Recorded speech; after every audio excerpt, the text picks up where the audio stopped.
Halo Kak.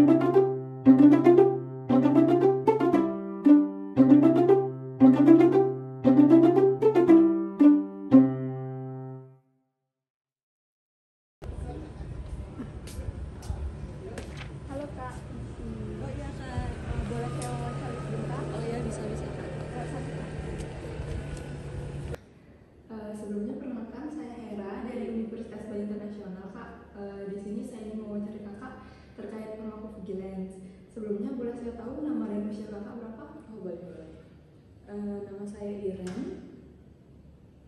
Ya. usia 22 tahun. Untuk pekerjaan dan pendidikan terakhirnya? Untuk pekerjaan saat ini saya masih mahasiswa dan pendidikan terakhir itu SMA. Baik Kak, saya mulai wawancaranya. Sebelumnya Kakak pernah mendengar terkait pharmacovigilance? Sebelumnya sih saya belum pernah mendengar itu. Pertanyaan selanjutnya itu, apakah Kakak tahu siapa saja yang berperan pada pharmacovigilance? Oh kalau itu juga saya kurang tahu. Baik Kak, saya ingin bertanya, apakah Kakak sempat mengkonsumsi obat-obatan sebelumnya? Kebetulan minggu lalu itu saya sempat ke dokter dan saya itu diresepkan obat amoxicillin sih. Setelah konsumsi obat tersebut, apakah Kakak mengalami efek samping seperti kemerahan pada kulit, gatal-gatal, atau merasa sesak nafas? Iya benar, minggu lalu itu setelah saya mengkonsumsi obat, saya merasakan gatal-gatal dan juga sesak nafas. Nah, Kakak kan pernah mengalami efek samping tersebut. Apakah Kakak pernah melaporkannya ke tenaga kesehatan seperti dokter atau apotek? Tidak sih, karena saya pikir itu cuma reaksi biasa dan hanya saya abaikan. Baik Kak, sekian wawancaranya. Untuk penjelasan terkait pharmacovigilance lebih lengkapnya itu akan dijelaskan oleh rekan saya. Halo Kak, selamat siang. Sebelumnya perkenalkan saya Puspita. Di sini saya akan menjelaskan terkait pharmacovigilance ya Kak.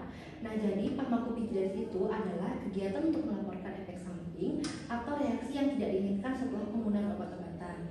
Yang dimana salah satu tujuannya itu untuk memastikan bahwa obat sudah diminum dengan tepat dan aman oleh pasien. Nah, jadi Kakak dapat melaporkan efek samping tersebut ke tenaga kesehatan Kak, seperti dokter, apoteker maupun pihak BPOM Kak. Nah Kak, jadi reaksi-reaksi yang Kakak sebutkan tadi itu sebenarnya penting dilaporkan Kak untuk memastikan keamanan obat Kakak dan mencegah reaksi yang atau efek samping yang berbahaya lagi di masa depan Kak. Nah, seandainya kejadian tersebut terulang kembali, Kakak dapat melaporkannya ya Kak agar tidak membahayakan. Nah, berarti sekarang Kakak sudah pernah mendengarkan apa itu pharmacovigilance ya Kak?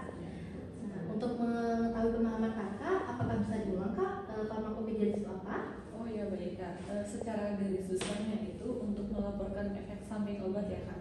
Iya benar sekali Kak. Nah, jadi menurut Kakak tadi siapa yang berperan dalam pharmacovigilance ini Kak? Menurut saya tadi itu dari penjelasan yang sudah disampaikan itu ada dokter, apoteker, BPOM dan tenaga kesehatan lainnya. Iya betul sekali ya Kak. Nah Kak, jadi menurut Kakak sekarang apakah penting untuk melaporkan reaksi atau efek samping dari suatu obat? Iya sih Kak, setelah saya pikir-pikir itu sangat penting karena takutnya itu kedepannya efek yang timbul itu sangat berbahaya dan mulai sekarang itu saya akan melaporkan jika terdapat efek samping dari obat tersebut. Nah Kak, benar sekali. Jadi untuk sekarang Kakak jangan ragu untuk melaporkan efek samping dari obat apapun ya Kak, karena hal itu dapat membantu dan meningkatkan keamanan obat yang diminum oleh pasien. Baik, terima kasih Kak atas informasinya yang sangat penting dan juga bermanfaat. Baik Kak, terima kasih kembali. Semoga sehat selalu ya Kak.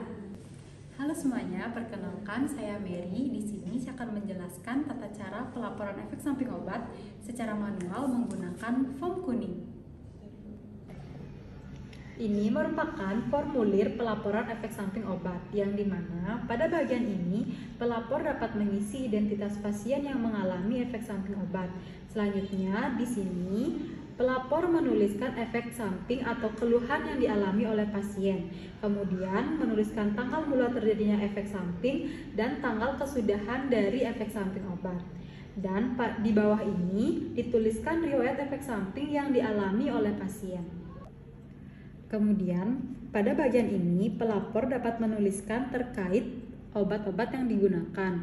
Pertama, menuliskan mengenai nama obat yang digunakan, bentuk sediaan, nomor batch, kemudian beri tanda X untuk obat yang dicurigai.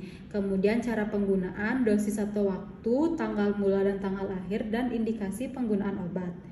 Pada bagian ini menjelaskan mengenai keterangan tambahan, misalnya seperti kecepatan timbulnya efek samping obat, reaksi setelah obat dihentikan, pengobatan yang diberikan untuk mengatasi efek samping. Kemudian bila ada data laboratorium dapat dituliskan di sini beserta tanggal pemeriksaannya. Kemudian dilengkapi dengan tanggal dan tanda tangan pelapor. Kemudian pada bagian ini pengirim dapat mengisi identitas berupa nama, keahlian, alamat, dan nomor telepon. Kemudian pelapor dapat menjawab pertanyaan berdasarkan efek samping yang dialami oleh pasien, yang dimana setiap pertanyaan disesuaikan dengan skor pada bagian ini. Jika semua pertanyaan sudah terjawab, maka skor dijumlahkan. Hasil dari skor total disesuaikan dengan Naranjo Probability Scale, yang dimana jika skor 9 ke atas masuk ke kategori highly probable, dan untuk skor 5-8 masuk ke kategori probable, dan untuk skor 1-4 masuk ke kategori possible, dan untuk skor 0 ke bawah masuk ke kategori doubtful. Nah, jika formulir sudah diisi dengan lengkap, kemudian dimasukkan ke dalam amplop dan dikirimkan ke Pusat Farmakovigilance atau Meso Nasional dan dikirimkan melalui kantor pos terdekat.